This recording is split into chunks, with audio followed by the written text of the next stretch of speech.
Alright, so we're discussing the value of applying to IMS Visionaries and how it basically changed our lives in some ways. So obviously from getting the recognition in the industry and getting a platform to share your ideas, but why do you think people should apply? One of the main reasons that everyone knows, and we can see that we're now existing in a world where your digital presence is the first thing that people always see, people see when they look you up.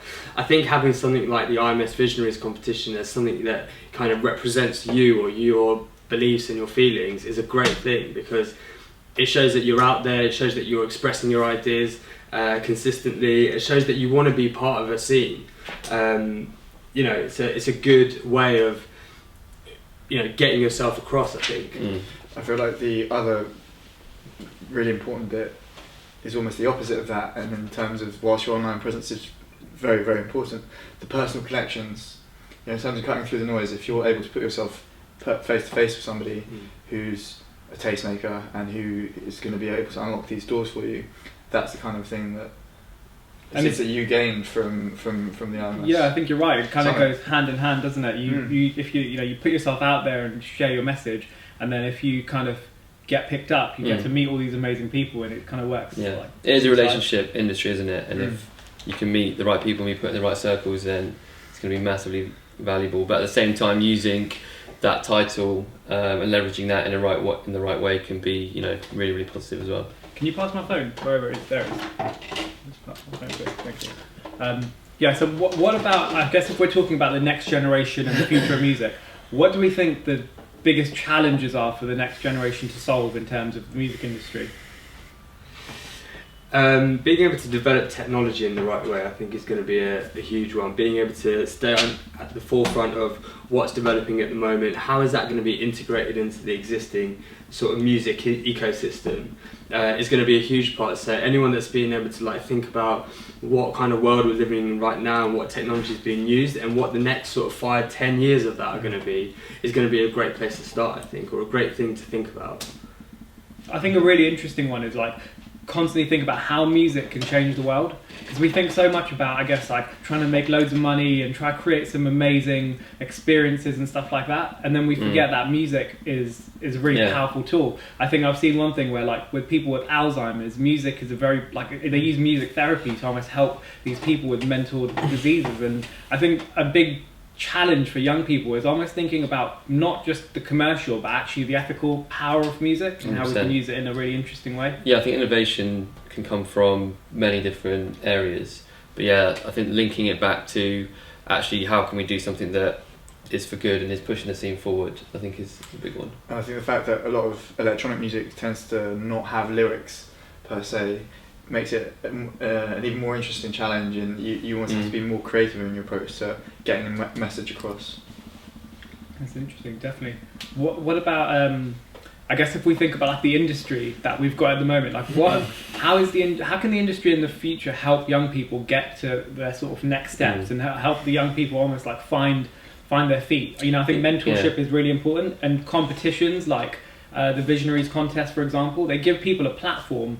And there's loads of DJ contests out there, for example, that give people an opportunity. But what do we think is really needed? I think the main thing is not just a flash in the pan kind of situation where you get a opportunity to win a competition and that's it. I think the mentoring is probably more important, because that shows a long-term level of support where you're actually guided through a process, and like with IMS, and you had a mentor as a result of that. I think taking it one step further and actually making sure that you're progressing, because it's not just going to happen overnight. I think it takes time to guide someone and help them on that journey, and it takes somebody to be with them along the way.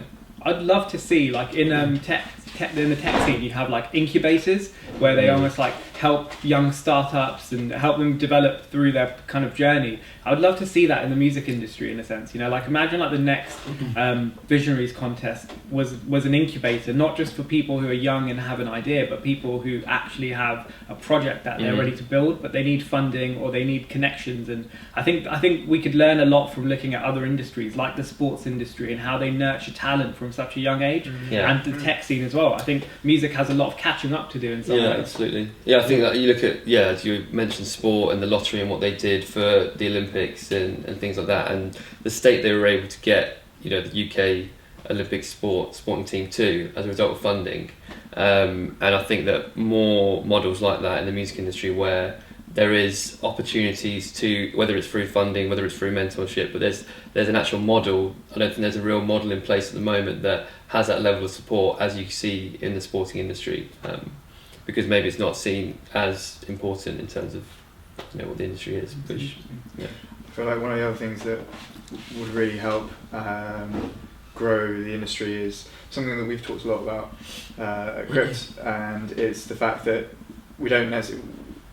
Okay, it's great to have so many DJs and so many artists, but without the supporting structures around them, the behind the scenes teams of the managers and the other creatives that go into a successful career, without building those up and filling the demand for those along with the DJs and artists, there's always going to be an imbalance. And yeah, I think it comes through education as well. I mean, we're seeing a lot of schools opening up now which are nurturing talent within the music industry, and maybe it's a way that we're starting to link through the commercial and the education side of the industry, where they can start, one can fuel the other can support the other.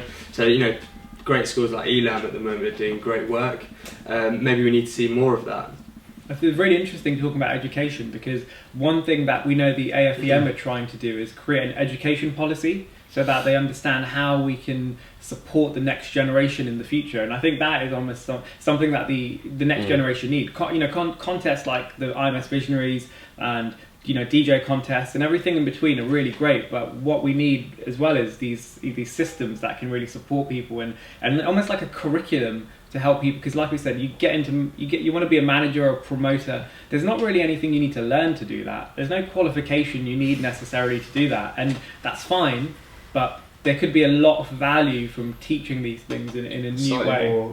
Slightly more formal. It doesn't have to be like A-level and promote. Yeah, well, we were saying things like internships and even having, giving young people the opportunity to go and actually experience an industry. Obviously everyone wants to be a DJ, but as you evolve, you grow into maybe different sectors, and you find out that there's more to music than just playing, and giving people the opportunity to go and experience those and actually firsthand see what goes on behind the doors. You might get a lot of more inspiration and people kind of finding their passion a bit earlier on. I think it's an interesting one, because if you are chosen as the Visionaries winner, you get the opportunity to do an internship potentially at Mixmag, Defected, Neighborhood PR. So you'll get this coverage from like a blog to a label to an agency in a sense, and that kind of, I think those experiences are really important, definitely for young people to get exposure to how broad the music industry is. So I think a lot of the time you can get kind of boxed into something, whether you're a promoter or you're a manager or something like that. You might ignore the fact that there is a whole other world out there of music that you don't really need to care about, because you're just looking after your artist. Yeah, on the other side, there are people doing brand deals and helping their artists grow in that way, or building technology. And at the same time, music's very DIY. Like, you can just go and start a label or start, a streaming site or whatever the hell it might be. You can actually go and do those things without getting internship. So I think it's also just about how, guiding more people into finding their passion and their place in music. It doesn't necessarily have to just be through an internship. I like it. Any final tips for people who are like applying? And it's not about why should young people apply. I think it's the opposite. Like, we need to hear more ideas from young people, and young people, it's their responsibility to, if you feel you have an idea that you want to express, to get it out there. And only by doing that will we be able to see what ideas people have and what could potentially be a world changing or industry changing concept. So it's vital that people take the time to actually give their opinions and give their ideas, because you never know what idea could spark something amazing. That's why IMS and IMS Visionaries competition is so great, because it is essentially a platform for the young generation to have a voice, and everyone needs that. There needs to be more of that, I think. Yeah, it's good. It's good. I think that's solid. Cool. Good shit.